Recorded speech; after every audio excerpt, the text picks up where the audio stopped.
एकाच टायमाला आपण फॉगिंग आणि सॅनिटायझेशन आपण करू शकत नाही, पावडर मारू शकत नाही. एकदा जर आपण पावडर टाकली तर त्यामध्ये गॅप कमीत कमी महिना ते एक 15 दिवस गॅप आपण फॉगिंग करावं लागते. पण थोडीसं ही एवढी मिलावट केलेली आहे. तुम्हाला आणि सांगतो ऐका, 2000 जे तुमचा प्लॅन होता ते प्लॅन नुसार तुमच्या गावामध्ये सिव्हिल वर्क मला वाटते का नाही फक्त त्याच्यामध्ये एकच सिव्हिल वर्क झालेला आहे तुमच्या गावामध्ये. कन्स्ट्रक्शन ऑफ द रोड 17/7/2025 ला कुठे झालेला आहे बघा.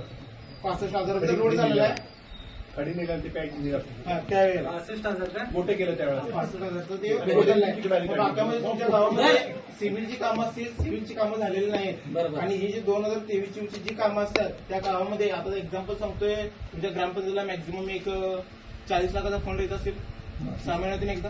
6 महिन्यात नाही, वर्षाला नाही 6 महिन्यातून एकदा येत असेल. 6 महिन्याला नाही, शिल्लक 98 लाख आहे.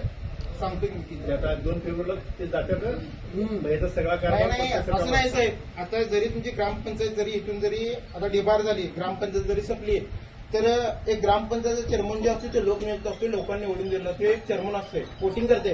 पण फंड कोणाचा आहे? गव्हर्नमेंटचा आहे. मग गव्हर्नमेंटचा अधिकारी कोण आहे? पीडीओ आहे. पीडीओ सर पुढे करून जाईल. तेवढ्यासाठी मगाशी मी काय विचारलं, 2B जो मगाशी विचारलं मी, तुम्ही निधी कधी 2. संपणार आहे तुमची? निधी 2 आहे ते सांगा साहेब. की. काय म्हणजे